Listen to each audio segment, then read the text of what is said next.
انتهى زمن التجميعات الاقتصادية.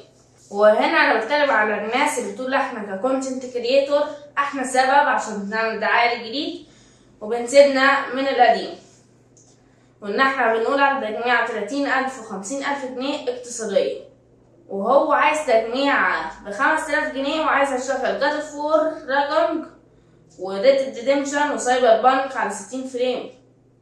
دي ما تفتحش اصلا يوتيوب في 2025 او 2026، لان دي مش مكمله $100 في الظل اللي احنا بنتكلمه ده، مش مكمله $100، اللي هو الرام 16 دي دي ار 4 اغلى منها بشويه يعني.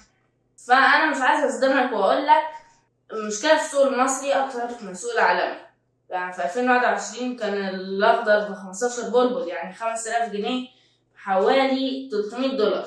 ساعتها السوق العالمي كان مستقر عن دلوقتي، لان ساعتها الرام 8 كانت توب، و16 دي بتاعت الهاي والاغنياء.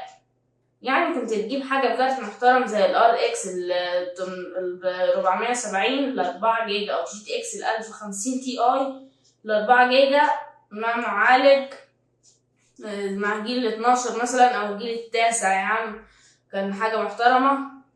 وكنت تظبط نفسك. هنا في 2023 بنتكلم في نفس القصه، ان ال 5000 بلبل بحوالي 166 من الاخضر.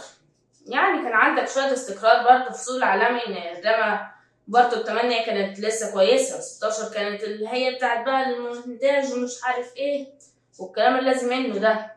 يعني نط بس شويه في 2024، بس لغايه الوقت ده كان ال5000 جنيه كانت تجيب لك حاجه يعني كويسه نوعا ما.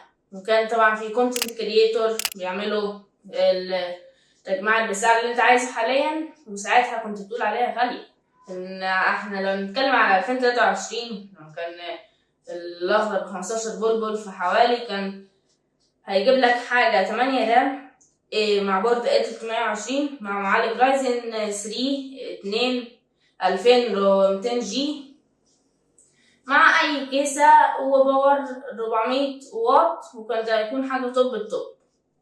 دلوقتي حاجة زي دي تعدلها 10,000 مستريح عشان الرام. وخلي بالك ان في الفترة دي ما كانش فيه اي واخد بالك انت. نيجي بقى ل 2026، اول ما السنة دي ما ابتدت، يعني حاجة جميلة طبعا، يعني اكيد يعني الحمد لله. السنة اللي حصل فيها اول غلاء عالمي وهو كان للرام، وكان طبعا من سامسونج وميكرو، وبعد كده وصل للاس اس دي. يعني ابتدى من الرام وصل لغايه اس اس دي، دلوقتي بيلعب في كروت الشاشه. يعني احنا طيب خلصنا كده. يعني سعر الرامة يوصل $800. انا هنا بكلمك على الرامة 64 32 جيجا اللي هي مطلوبة للمونتير اللي شغال. الحرب، طب خلصنا على كده؟ لا، الحرب تبتدي. طب دي ايه بقى؟ هدخلها بأسعار المنتجات بتاعت الهاردوير. دي هنا بتأثر في الشرق الأوسط، لأن كلنا عارفين إن، يعني مش عايز أخش في الحاجات دي عشان الفيديو ما يتحذرش، بس كلنا عارفين إن الحرب دي طول ما هي شغالة الأسعار بتولع بتاعت أي حاجة حتى للتليفونات. مش بقولك سنة جميلة، الأخضر وصل ل54 بلبل. يعني أنت بتتكلم في إن الرامة ب4000 جنيه لما كان ب46، دلوقتي ممكن توصل ل5 أو 6000 جنيه. طبعا ده عشان الحرب والضغط الكبير بتاعها. فاحنا منتظرين ان الدنيا تستقر شوية، لان في خبر حلو جاي. ايوه، هي فيديو اخبار تجيب لك اكتئاب وحالة نفسية، بس الخبر اللي جاي ده حلو، يعني هيبسطك شوية.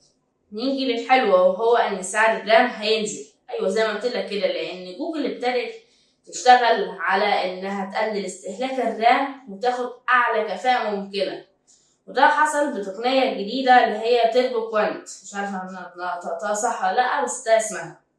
حاول تدخل وتدور على تفاصيل التقنية دي، هتلاقي ان هي هتقلل استخدام الرام والرعب بتاعه.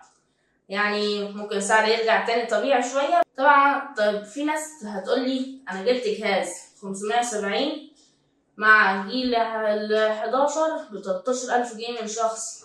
ليه بقى انت ككونتنت كريتور او ليه كل صناع التقنيين ما يعملوش كده، ما يعملوش زي سنكرة؟